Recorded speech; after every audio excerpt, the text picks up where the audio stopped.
కుటుంబ సభ్యులందరికీ కూడా స్వాగతాన్ని తెలియజేస్తూ ఈరోజు మీరు ఇచ్చిన స్ఫూర్తి, మీరు నాకున్నారని ధైర్యాన్ని ఇచ్చిన ధైర్యం నా కళ్ళు చెమర్చినాయి.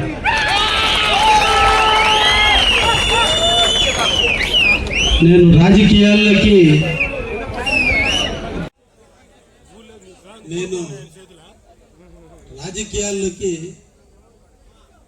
డబ్బు కోసం రాలా.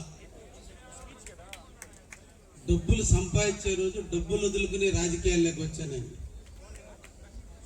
నాకు ఇష్టమైన వ్యక్తి చంద్రబాబు నాయుడు గారు. చాలా మందికి తెలియదు,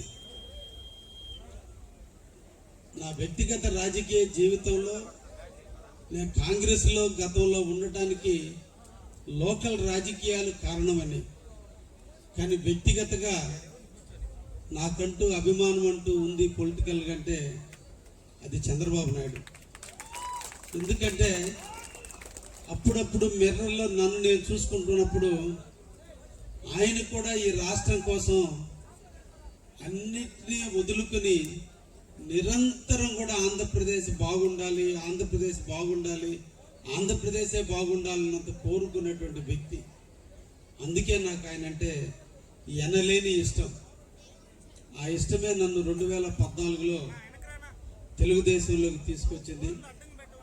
ఆనాటి రాజకీయాల్లో ఉదయగిరి ఎమ్మెల్యేగా బొల్లేని రామారావుని గెలిపించేంతగా నన్ను ప్రేరేపించింది. రాజకీయాల్లో కాలక్రమేణా జరిగే ఎత్తులు పై ఎత్తుల్లో ఎందుకో నా జీవితం ఎప్పుడు ఒంటరి జీవితమే. నాకెందుకో నాకంటే చిన్నవాళ్ళు నాకు ఎప్పుడు తోడుగా ఉంటారు. నా వెనక పెద్దవాళ్ళు ఎప్పుడు నన్ను తొక్కడానికే ప్రయత్నం చేస్తూ ఉంటారు. అది నాకు శాపమో నాకు దేనికో తెలియదు. జన్మతః నాకు, కానీ దాని వెనక వారు పడ్డ తపన, వారు తీసుకున్న నిర్ణయం ఈరోజు మన ఆంధ్రప్రదేశ్ సువర్ణ ఆంధ్రప్రదేశ్గా, ఈరోజు రామరాజ్యంగా, ఈరోజు మనందరం స్వేచ్ఛగా జీవించేటట్టు ఉన్నాము అంటే దానికి నాంది పలికిన వ్యక్తి మన నారా లోకేష్ బాబు గారు. ఆ స్ఫూర్తిని మనం తీసుకోవాలి. ఎందుకంటే మనకంటే వయసులో చిన్నవాడు అంత స్ఫూర్తితో ముందుకు పోయేటప్పుడు మనం కూడా ఎందుకు తీసుకోకూడదని ఆలోచన వచ్చినప్పుడు ఆ స్ఫూర్తితోనే ఆయన ఎక్కడైతే మన అదృష్టం కొద్దీ నెల్లూరు జిల్లా కావలి నియోజకవర్గంలో కొత్తపల్లి గ్రామంలో 2000 కిలోమీటర్ల మైలు రాయిని ఇక్కడ ప్రారంభించి ఆ మైల్ స్టోన్కి ప్రతీకగా ఇక్కడ ఒక స్తూపాన్ని ఏర్పాటు చేసి మన కాన్స్టిట్యున్సీకి ఇచ్చినటువంటి కానుక నిరంతరం కూడా ఈ స్తూపం ఉన్నంతకాలం మనల్ని గుర్తిస్తూనే ఉంటుంది లోకేష్ గారికి పాదయాత్ర.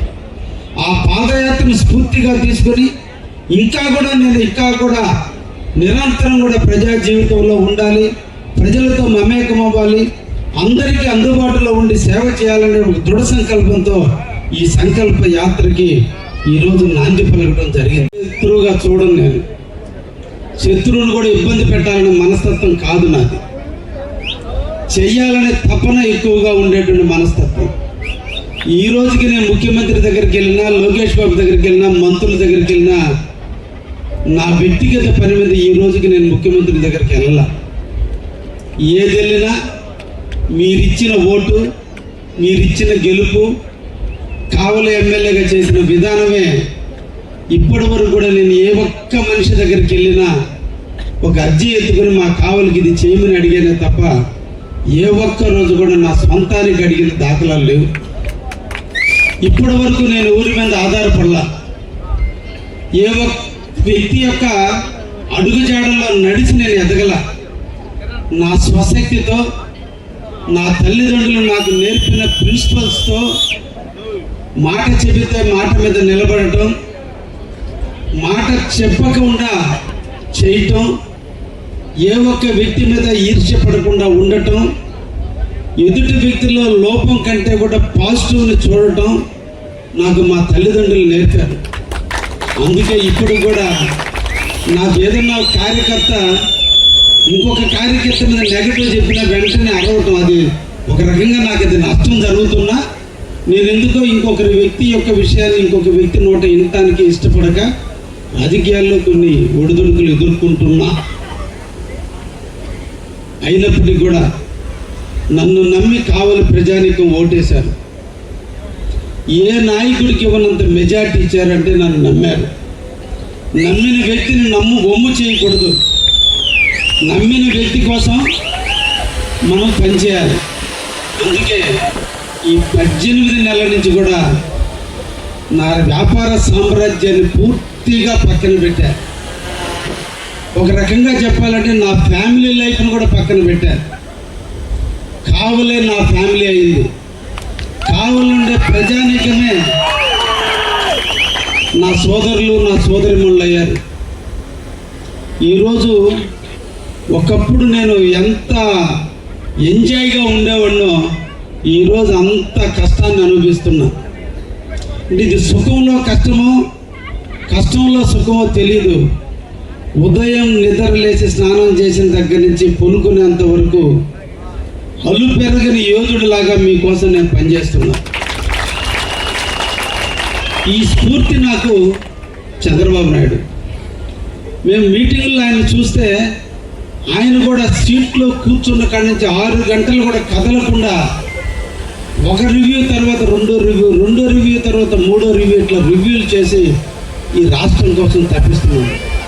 ఆయనతో ఆగల 43 ఏళ్ళ కుర్రోడు లోకేష్ బాబు, నాకంటే 16 ఏళ్ళ చిన్నోడు. కానీ ఈ రోజున ఆయన కూడా అదే రూట్లోకి వచ్చాడు.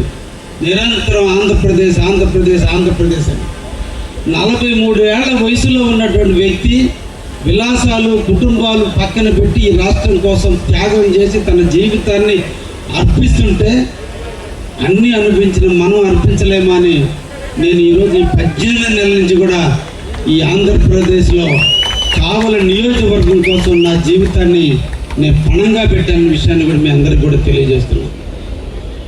చెయ్యాలనే తపన, సాధించలేదంటూ ఏది ఉండదు. సంకల్ప బలం చాలా గొప్పది. ప్రణాళికతో పనిచేస్తే ఏదైనా సాధించవచ్చు అనేటువంటి నిర్వచనంతో నేను ఇప్పటి వరకు కూడా పనిచేశాను. అందుకనే ఈరోజు చాలా విజయాలు కావలికి అందేటట్టు చేశాను. ఈరోజు నేను లోకేష్ గారిని చాలా స్ఫూర్తిగా తీసుకున్నా. నేను ఆయన పర్సనల్గా చాలాసార్లు కలిసినప్పుడు ఈ రోజుకి నేను ఆయన దగ్గర వినేది, అన్నా మనం పెద్ద స్థాయిలో ఉన్నాం, కింద కార్యకర్త తప్పు చేసినా మనమే కలుపుకొని పోవాలన్నా ఒక స్టెప్ మనమే దిగి అందరినీ కలుపుకొని పోవటమే నాయకుడు కదనా అని చెప్తే ఆ స్ఫూర్తితోనే నేను ఈ రోజున అందరినీ కలుపుకొని పోతూనే ఉన్నా. ఎన్ని ఇబ్బందులు పెడుతున్నా కూడా తల ఒగ్గి నడుచుకుంటూనే పోతున్నా. ఎందుకంటే నా భుజాల మీద తెలుగుదేశం పార్టీ ఉంది, దాన్ని కాపాడాల్సినటువంటి బాధ్యత నాది ఉంది. కాబట్టి నా వ్యక్తిగతంగా నేను పోరాటంలో నేను ఎవరికి తగ్గను. కానీ బాధ్యత గల పదవిలో ఉన్న ఆ పదవికి ఒన్ని తెచ్చాల్సిన బాధ్యత ఉంది. కాబట్టి ఈరోజు నేను బాధలు దిగమింగుకుంటూ కూడా నిరంతరం కూడా కావలికి సేవ చేస్తున్నా. మీరందరూ నా వెనకున్నారనే నమ్మకంతో